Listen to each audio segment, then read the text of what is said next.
Good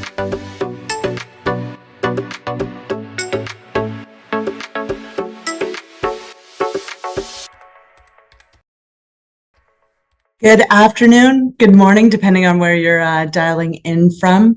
Thank you for joining us today. We have our very first presentation with US Gold Corp. So excited to get to know the story. With me today, I have Luke Norman, co-founder, who will be walking us through this very exciting US-based multi-asset development story.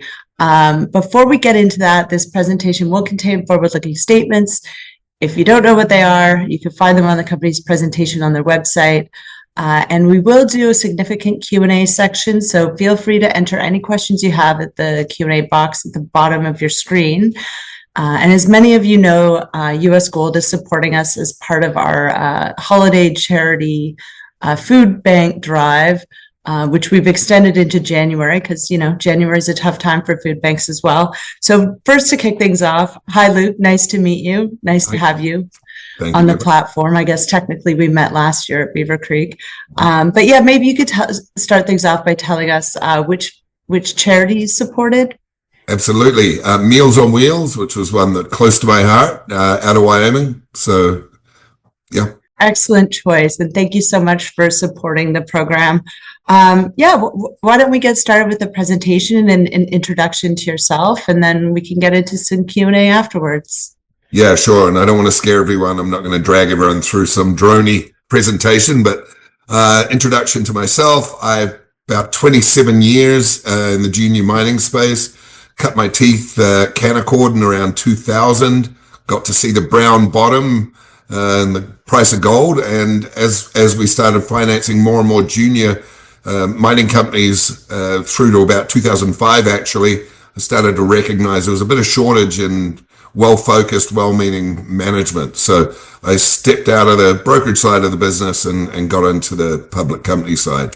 I had a very large focus into Nevada in particular.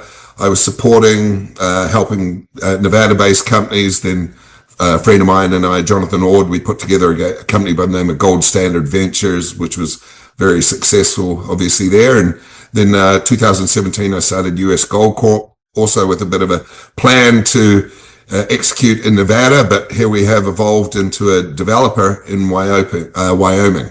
I'll get into sort of the crux of who we are and what we're doing. US Gold Corp is NASDAQ listed, so a little bit of a twist. You know, generally speaking, I imagine most of the juniors you speak with are TSX or Canadian listed. And we're heading sort of full steam ahead into a production scenario where we expect to produce 110,000 ounces a year over a 10-year period, but a lot more upside to the project than that.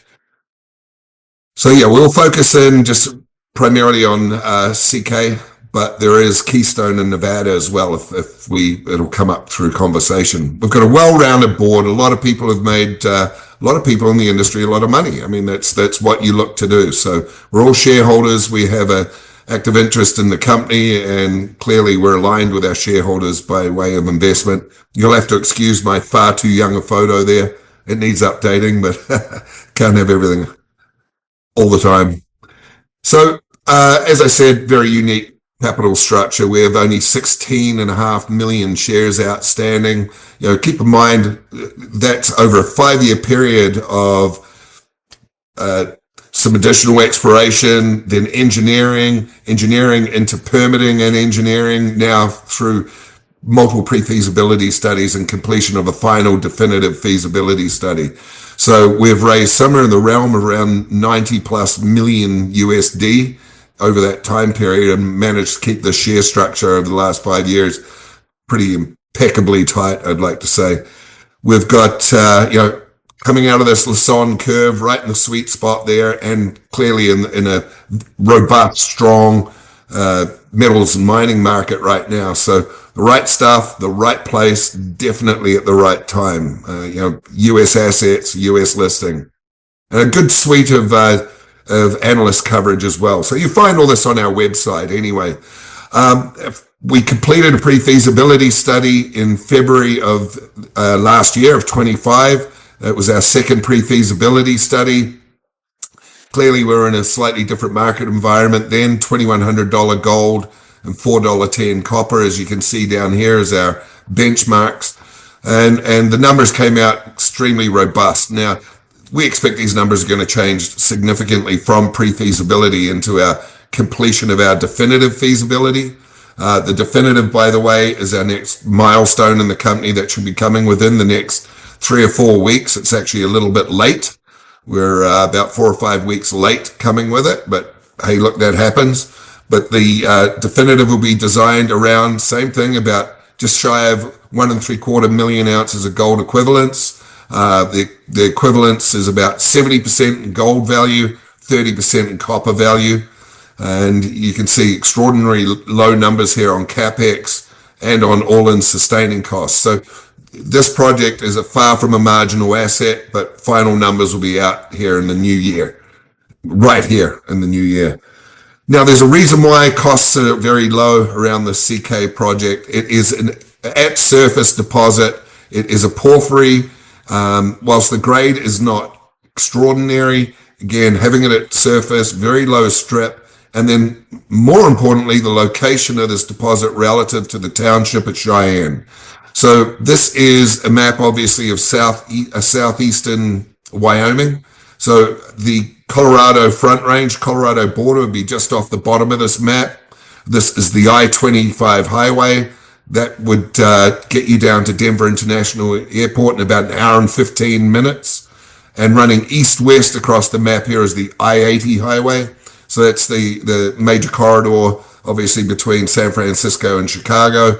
But it runs through Reno, Nevada, Elko, Nevada, Salt Lake City, 3 major mining hubs. So it's twinned by Union Pacific Rail. So logistically, bringing equipment in here as we go into construction now is going to be remarkably easy. We're not dealing with a project that's sitting up in Alaska or in the high mountains in the Andes. We're dealing with a project that doesn't require man camps because we have an active employment base here. And again, only 1.5 hours away from a major international airport. We have water right to the boundary of the project. We've just amortized a power consumption agreement with Black Hills Energy at 7.6 cents, I believe, a kilowatt hour. There's metal fabrication. I could go on and spiel on for quite some time. Everything we need from an infrastructure and employment basis is all sitting here in Wyoming. So that's why it's such a low cost kind of undertaking. Very simple form of method of mining, open pit, crush grind, flotation, and then ship a dry concentrate off site. So no smelting on site, again, adds to lower costs associated with the project. We're going with actually Jamison cells, and I can talk to that if we get time a little bit later. So not traditional flotation as previously sort of earmarked. Small footprint of a project, which again lowers costs. Short hauls, downhill hauls, small footprint for the crush grind circuit. Now the deposit, I told you the reserve is outlined here in a pit shell. It's just shy of 1.7 million ounces gold equivalents, but the deposit itself is significantly larger than that. And so we're going to try and harness some additional ounces here in the new year post the definitive feasibility. Why? Because they add so much value to net present, so much additional value to the net present value. When you're dealing with a 10-year mine life, but you're building under SK 1300, a 60-year mining operation, milling operation, every single ounce, every 100,000 ounces you add adds probably $100 million or more to net present value. So we see, upwards of close to another 1 million ounces potential below our outline pit within a sort of what would be considered the resource pit. And there is southeast extension to the deposit. So, wonderful deposit to have and to be harnessing. Again, you can see here some of our highest grade mineralization, in fact, is right at surface. So 0.88 to 1 strip ratio through the reserve. We'll probably pick up a little more strip, obviously, as we increase the size of the deposit. But that favors very nicely to the fact that our strip, which is not accounted for in any value marker within our pre-feasibility or our definitive for that matter, our strip is actually a highly valuable form of aggregate that's competed for all around this part of Wyoming and into the Colorado Front Range. So, there's going to be some real value to our waste rock, and that story will be told in the future. So just a kind of a wrap up, a lot of social license, a lot of work in state, over the 4 or 5 years it took to permit this, but we are on state ground. So we managed to get through the entire process. We are a fully permitted, shovel ready operation. The only thing we're missing now is somewhere between $350 and $400 million. I guesstimate it's going to take to build this definitive feasibility to come.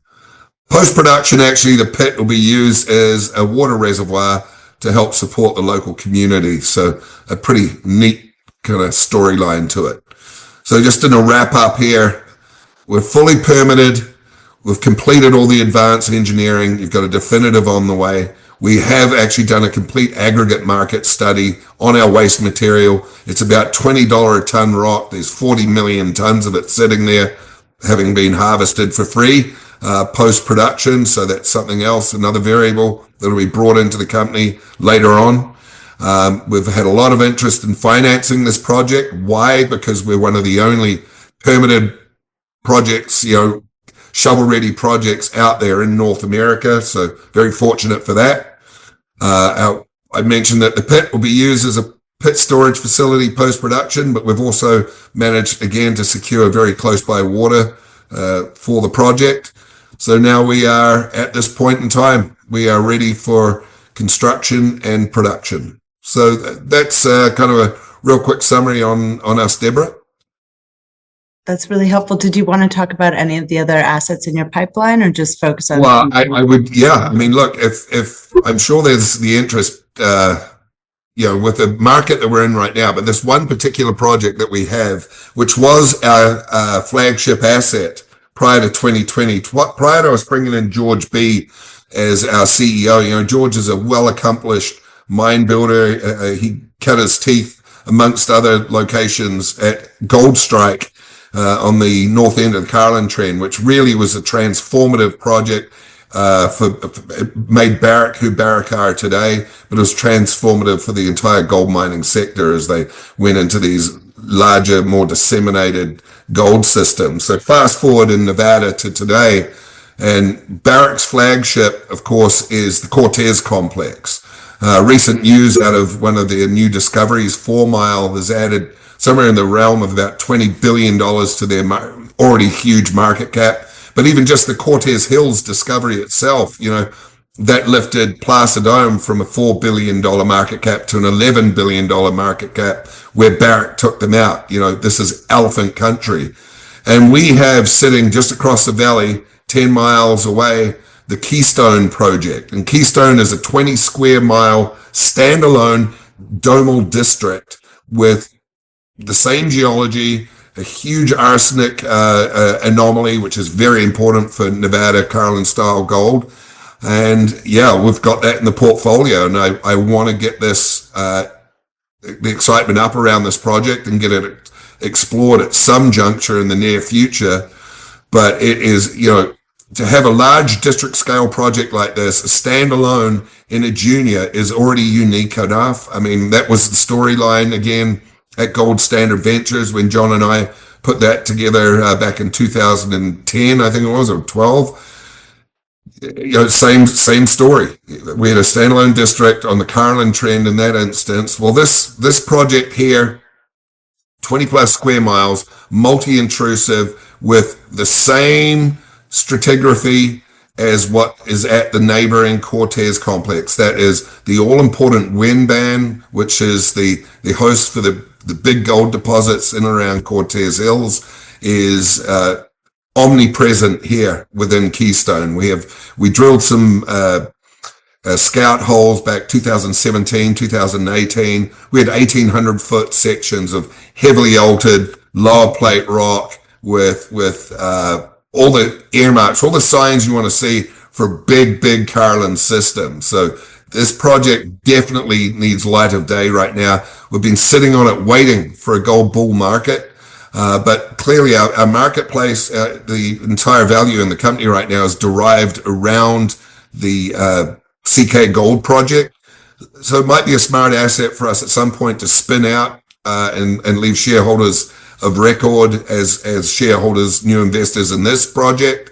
Because this is monster territory. And again, I implore anyone who's got an interest in this style of opportunity to go to our website or reach out to the company, and I'd be more than happy to do a deeper dive for you just into what the potential is of this project. But our neighbor has somewhere in the realm of 60 million ounces of gold and growing, and we've got the same geological backdrop. We've got everything, all the ingredients that we need for major discovery here. Got it. So you're not spending a lot on Keystone or Chalice right now. You're really dedicated, or sorry, not CK, Keystone and Chalice, and you're Correct. Really dedicated to CK. Correct. Yeah, okay. It's a smart move. That's how we've managed to keep that capital structure so tight. Is just taking our time and focusing in on what was going to be the biggest market driver for us in the bear market that we've just suffered through for the preceding 4 years to the last 12 months. And so your plan would be to get CK into production and then start to deploy capital into Keystone and Chalice, self-fund them? No, I think as I mentioned, spin them out.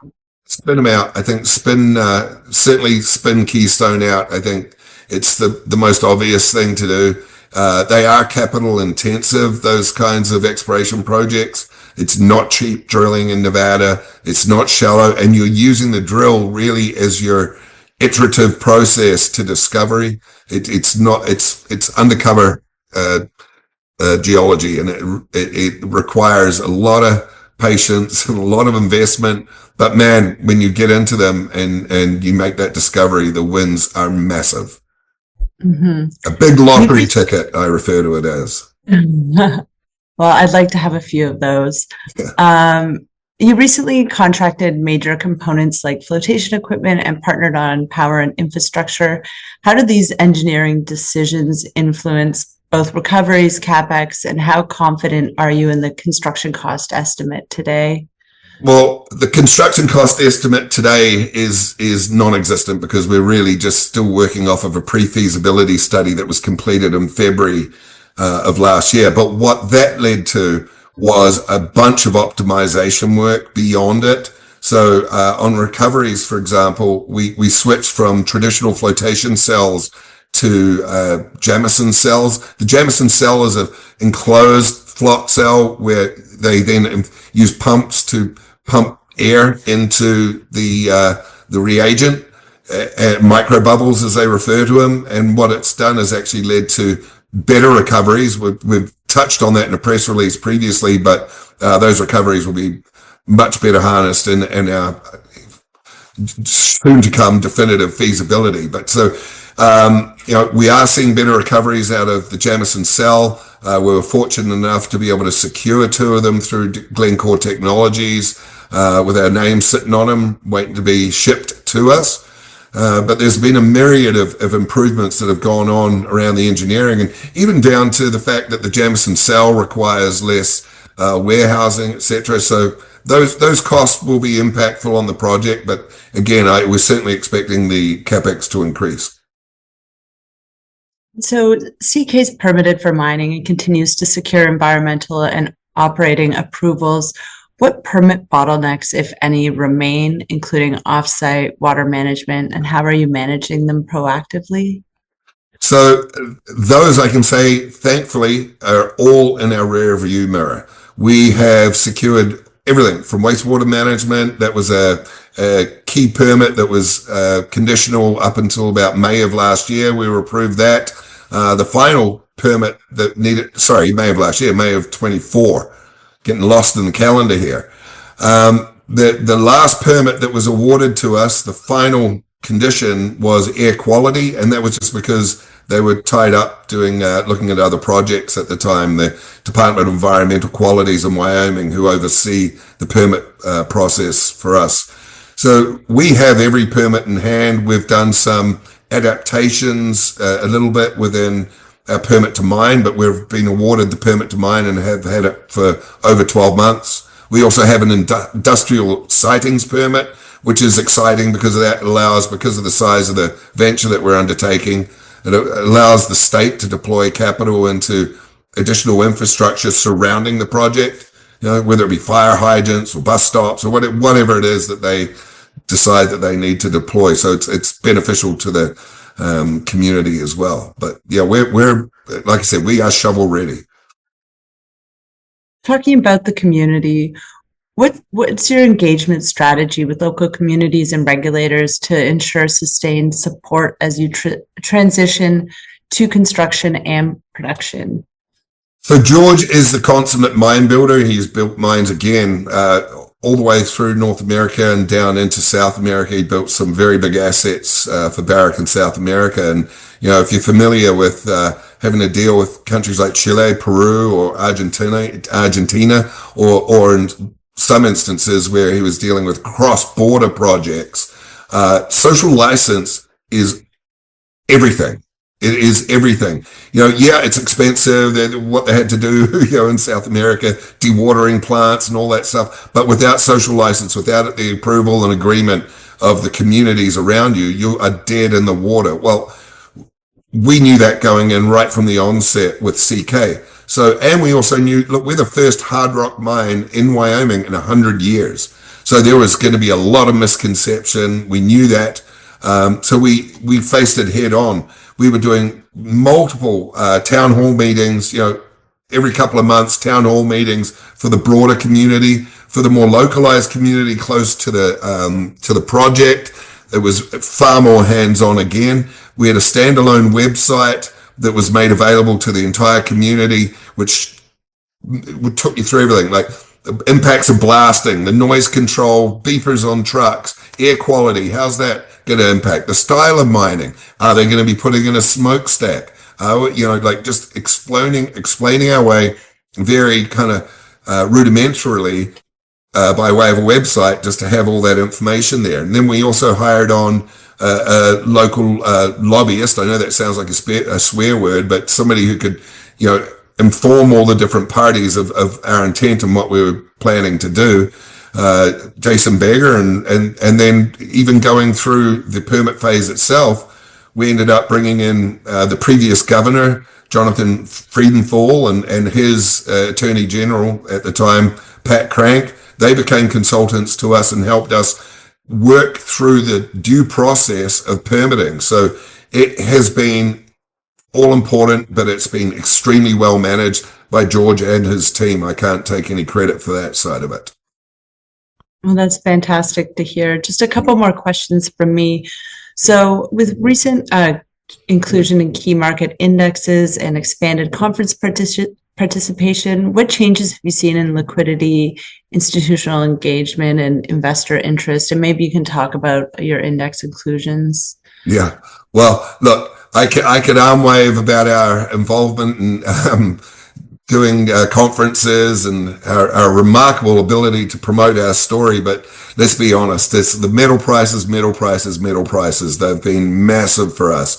Now, I quipped or threw out a little moniker earlier: the right stuff, the right place. The right stuff, the right place at the right time. Well, I mean, look at the remarkable luck or fortune, I guess, of timing for us as a company.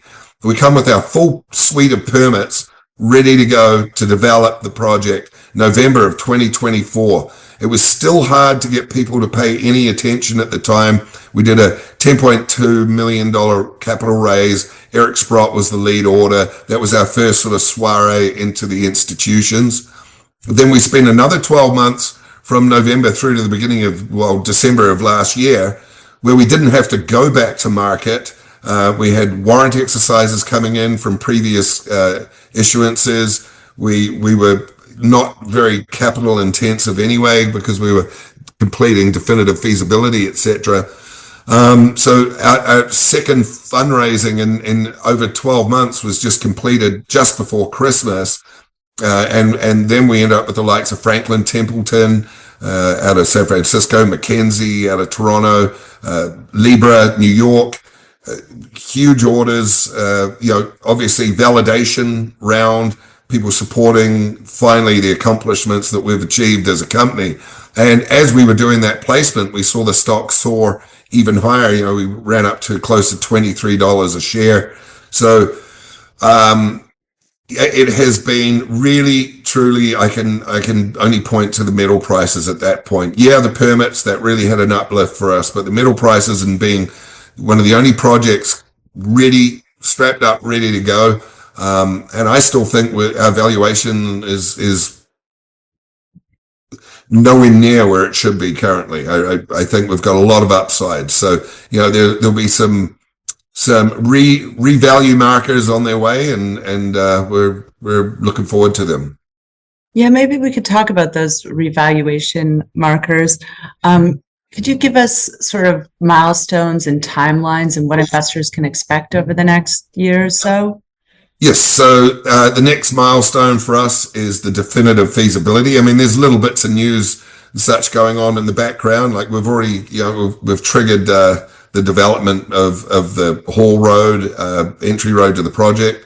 But the definitive feasibility, that's the big marker everyone's waiting on right now. And then right off the back of that, we're going to initiate our project financing. So project level financing, it's going to be predominantly debt. We've done a remarkably good job. I use that word a lot today, haven't I, Deborah? But we've done an extremely good job of keeping this project completely unencumbered.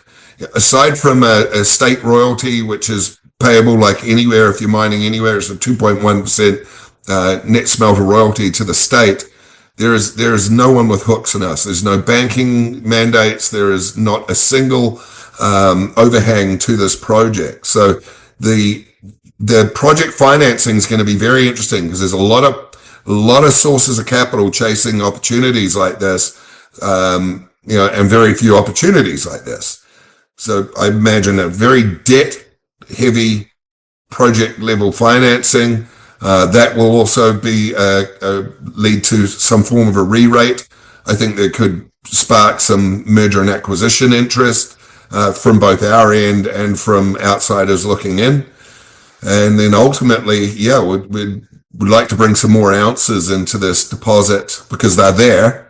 Under SK 1300, it's not quite as liberal as the NI 43-101 in Canada, so we don't really get to talk about the blue sky additional ounces, so it'd be nice to add some to the project. So I guess where I'm going is we're going to be news rich, there's going to be information rich, and I think value rich. If this marketplace, I'm knocking on wood there, if this marketplace can sustain itself and even, just stay above $4,000 an ounce, it's a win-win for everybody in this industry. Agreed. Right time, right place, right asset, right management team. Seems like you got it all, Luke. Oh God, that just sounds like a recipe for. We're trying. We've been very fortunate. I had one last question, and you might have covered it, so apologies. So, what do you think of in terms of timeline to be at a construction decision, and then a timeline for construction? Construction decision is made. I hate to say it. I know we don't have the definitive in hand, but we've already started building the road into the project. That's a simple one. It is closing the project financing. We're going to be very particular about our project financing. These things, these documents are laden with minefields. The little things, little triggers that if you mess up just a little bit in meeting guidance or whatever, the debt structure can blow up in your face. They're very, very challenging documents to work through. So we're going to focus on getting a structure and a facility to build this that is bulletproof for us as investors. And then we will commence the actual real construction of this project. Now, whether that takes weeks or months is really down to what kind of term sheets we see. We've already seen a lot of term sheets. We've been seeing term sheets now for coming up on 15 months. So it's not foreign to us. We're working with some very good groups who are going to help us work through that field. But ultimately, that's go time. Once we raise the money, it's on. And then your timeline to build? Oh, sorry. Yes. 18 months. 18 months. Okay. 18 months. Yeah. Awesome. Well, I don't have any further questions. It sounds like you've got some really exciting news coming, starting with the feasibility. So looking forward to that. You think that'll be out in the next couple of weeks? Yes. Yeah. Awesome. Okay. Well, thanks. I think that's a really timely update. Appreciate you taking the time and supporting our charity fundraiser. Thank you to the audience members for your participation and questions. And yeah, I hope everyone has a great afternoon, and I hope that we continue in this bull market for at least 2026 and into 2027. It's been really exciting times. Yeah, very much so. Thanks, Luke. Appreciate it. Thank you very much.